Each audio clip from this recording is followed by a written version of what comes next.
Hey everyone, it's Alex with Gridiron Football, and today I'm joined by Dedric, Lastie, and Coach Riverside at Riverside Academy.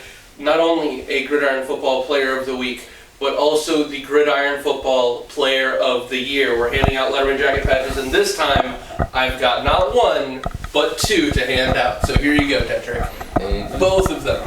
The standard Player of the Week patch that you've seen me giving out to a lot of people this week, as well as the gold Letterman jacket patch. Long awaited, finally given out to our 2024 Gridiron Football Player of the Year. So Dedric, let's start out.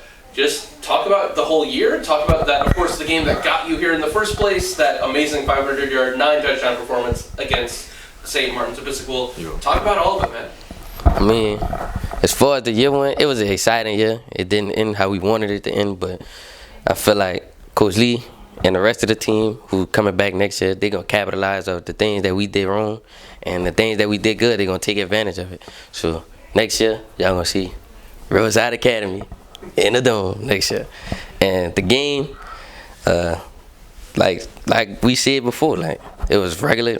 We just went into the standing on business, taking care of business. And we knew what we had to do in that game. We knew all the things we had to capitalize on, Harlem Berry. So that was really it. Yeah, feel free to say a couple things if you want to too on that.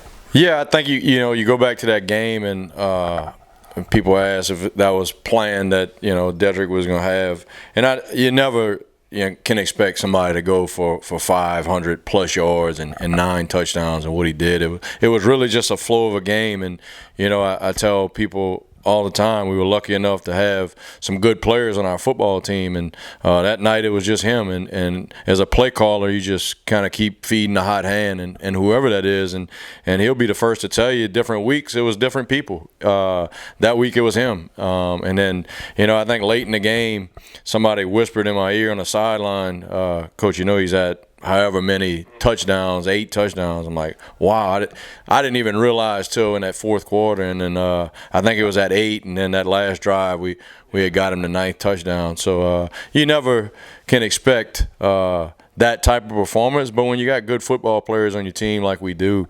any given night that somebody can go off and have one of those type of performances. Yeah, I was lucky enough to be there that night, and it's easy to get lost in it when you're in the flow of the game, and the whole offense was clicking because this man was clicking. You guys touched the ball 11 times in that game, scored 11 touchdowns. And so it was just an unbelievable performance all around. And it led to winning player of the week and then winning player of the year. So, Dedric, just talk about the fan support and how important that is to you, what that means to you to have received that much support from the school and from the community. I mean, it's very important because if the fans behind you're really winning. I mean, I love everything that they did for me. They love what I do on the field and off the field. So I love the support system, and it really helps you. Like when you look at it, all the votes that I had, I was really surprised myself. So. Absolutely. And Coach, one final thing, Dedric's of course going to be going to Nichols here, but talk about the legacy that he's leaving and how important he's been to this team over these last few years. Yeah, he owns the single season rushing record. Did that as a junior. To have over 2,500 yards and 42 touchdowns that year as a junior, and kind of broke all the single season school records as far as touchdowns and rushing, and then to come back and do it again as a junior, when people kind of got you circled now on the schedule and they know who you are, whereas a junior maybe didn't know. It just kind of look and, the little guy back there will be, and then you see, and those lights come on Friday night on what he's capable of. But to come back as a senior and be able to repeat on a lot of those numbers and have similar games and outings says a lot about him.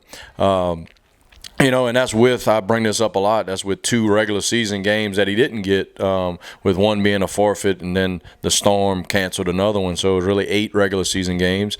And as a junior, we made the run to the Superdome, so you got the extra game in the playoffs. So, you look at the stats as a senior, and the yardage is not quite the same. But there's 3 or 4 games that he didn't get to go out and do what he can do. So really proud of the legacy that he left, running the football here here, and offensive line play and tight end and running backs important to us, is important to me. And we've been lucky to have some really good running backs in my 3 years here. And I'm looking forward to the future. I feel the same way about what we got coming back and the young guys, and those guys left it better than they found it. Yes, sir. Well, even though the junior year was the record-breaking year, this was still a season that, despite the shortened season and all the things you're bringing up, he still had a sensational year with really good numbers in and of itself, and it was more than deserving of qualifying for all the things here as a Player of the Year finalist, and that led to him winning. So still deserving of all the accolades that you're getting this season, Dedric. So congratulations, Dedric. Congratulations, Coach Russo. Thank you. Thank you. Thank you.